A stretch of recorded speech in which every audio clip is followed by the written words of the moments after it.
Welcome back, investors. Jake here. Congratulations, we did it. We made it through the first half of the year 2022. Unfortunately, this was the worst first half for the stock market in 50 years, and it's all because of one thing: inflation. I feel like this headline is a little deceptive because most of our major market crashes always occur in the second half of the year around the August, September, October time period. Think 2008, 2000, and 1987. However, this article did give a silver lining. Some hope lies ahead. When the S&P 500 plunged 21% in the first half of 1970, it promptly reversed those losses to gain 26.5 in the second half of the year. Will that happen in 2022? I can't predict that. So let's check in with the heat map on Finviz.com. This is the 1 week performance for the stock market last week, and it didn't look that bad. There are lots of sectors that were in the green: utilities, aerospace, healthcare, energy and gas, and even some consumer defensive. But the tech stocks continue to sell off pretty heavy. Tesla down 7%, Amazon down 6%, Google down 8%. The semiconductor stocks are just getting annihilated. Nvidia down 15%, AMD down 15%. Wow. Let's zoom out and look at the S&P 500 index over the last 5 years. I show this to you guys in every video now. This purple line is the 200-week moving average, basically the average price of the S&P over the last 4 years. So what I've been saying the last couple months is that the S&P is probably going to continue selling off until it gets below this 200-week moving average. And I think this is just the last technical barrier that technical traders, large funds, computer algorithms are looking at. And as soon as the S&P is below basically 3,500, then perhaps large funds will start buying back into the market in order to stabilize it. And speaking of stability, another indicator that you can watch to basically understand when is the market finally going to capitulate and give up.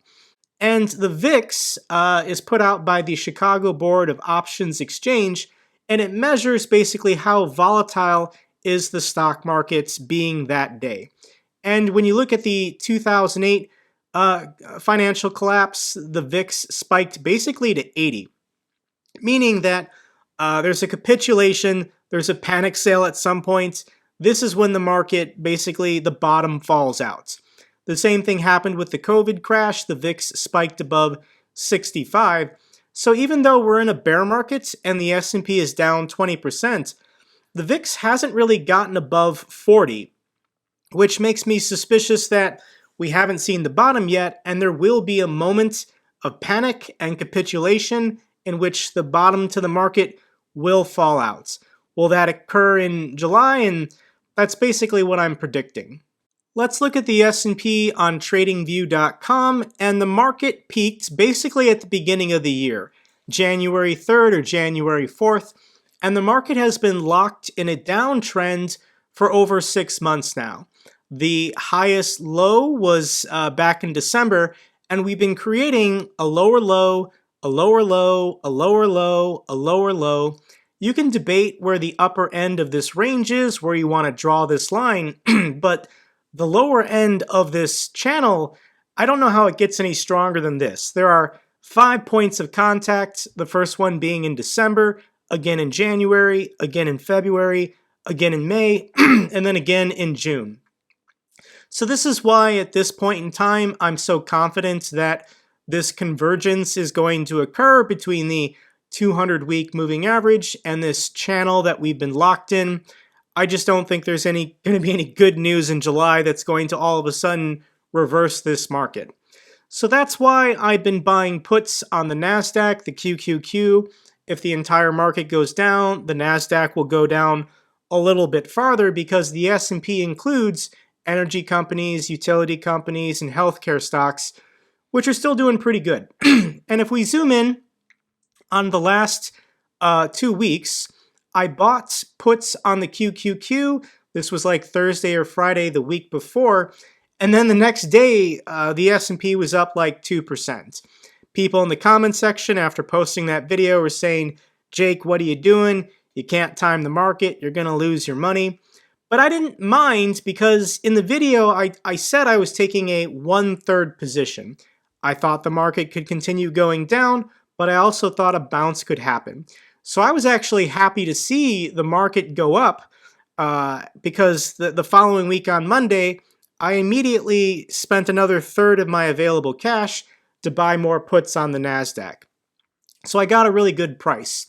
And of course, we're looking at the S&P here, but look at these basically levels of support holding and breaking going all the way back to January.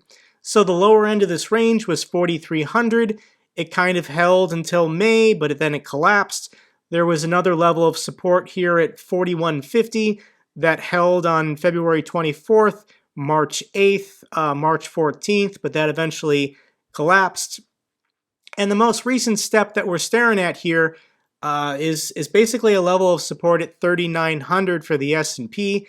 It held on May 12th and then again on May 20th, but we basically crashed through that. We created the new lowest low. And then when we got a bear market rally, a bounce, where did it bounce off of? It bounced off the previous level of support at 3,900. So potentially next week, the market is closed for the 4th of July, but we could have a couple green days before the chaos of July ensues, but I don't see the S&P getting higher than 3,900 as time rolls on and this chart keeps going sideways in this channel.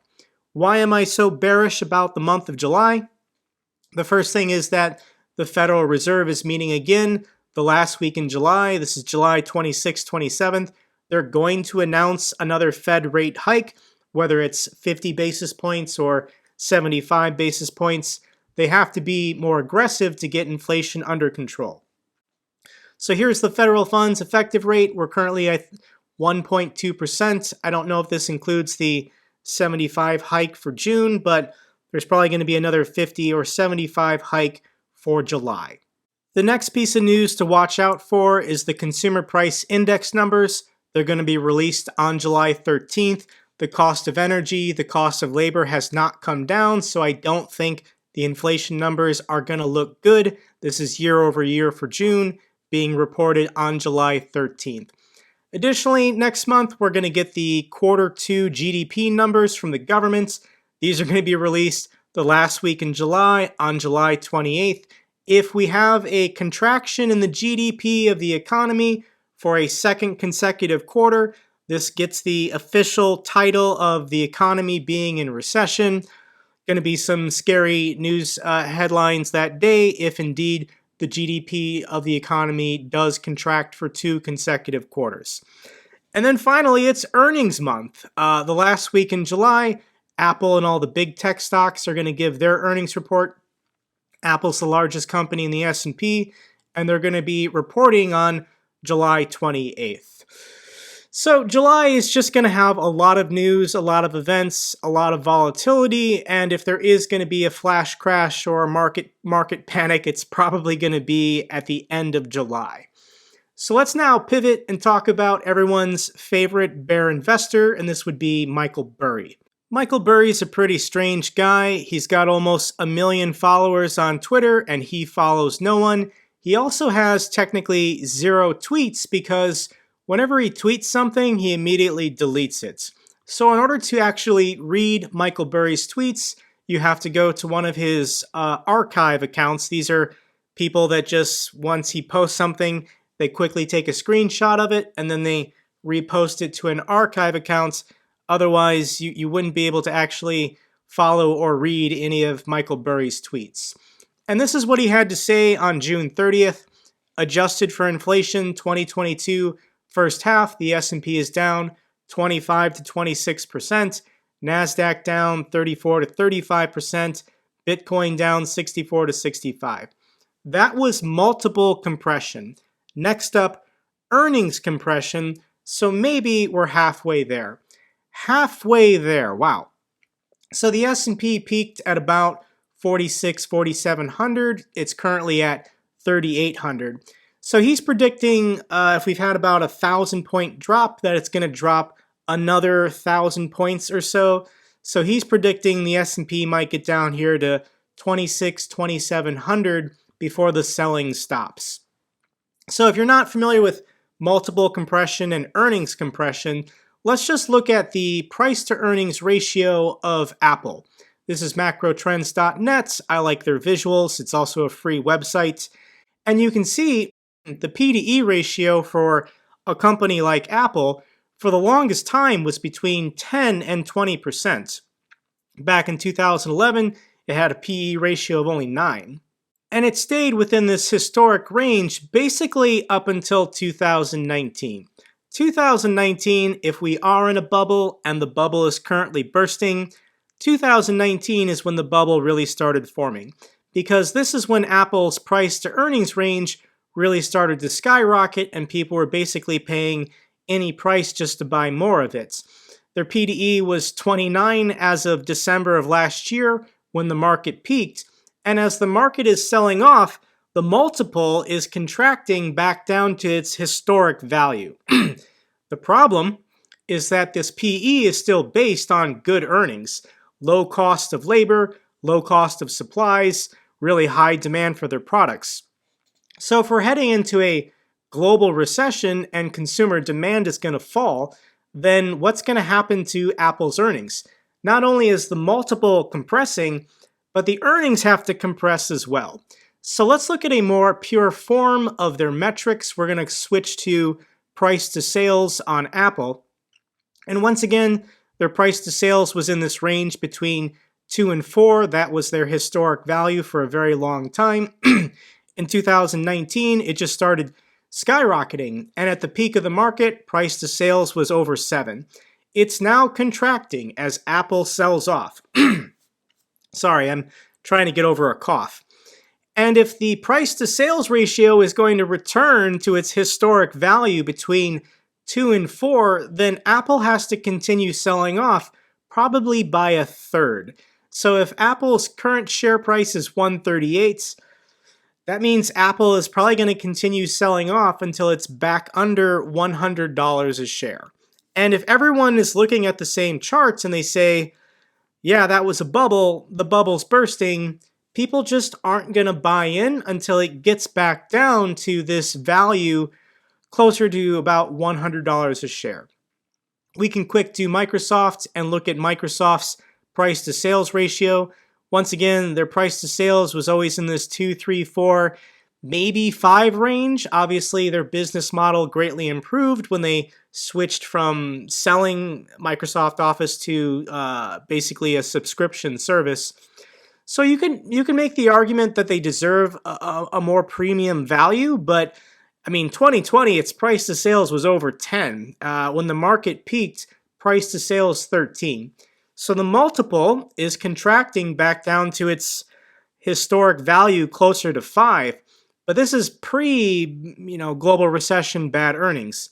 So if their price to sales is 10 and it's got to get back down to 5, then Microsoft is going to fall in half. If it's currently 260, then the share price of the company might fall to 130. This is entirely within the realm of possibility, and it's going to continue happening over the next couple months.